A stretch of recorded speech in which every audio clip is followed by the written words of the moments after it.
tanda-tanda kekerasan itu. Jadi kuat dugaan ini Pak bunuh diri Pak ya? Kuat dugaan bunuh diri karena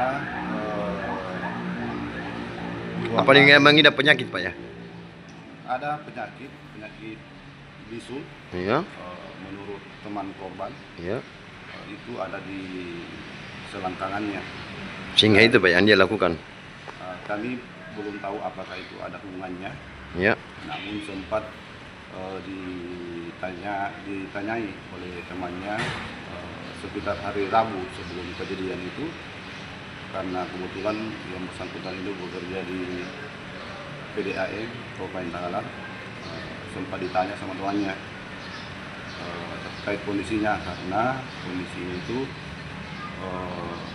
agak pucat, sehingga yang bersangkutan mengatakan bahwa yang bersangkutan memang sakit dan sempat menunjuk itu selangkangannya yang sakit itu.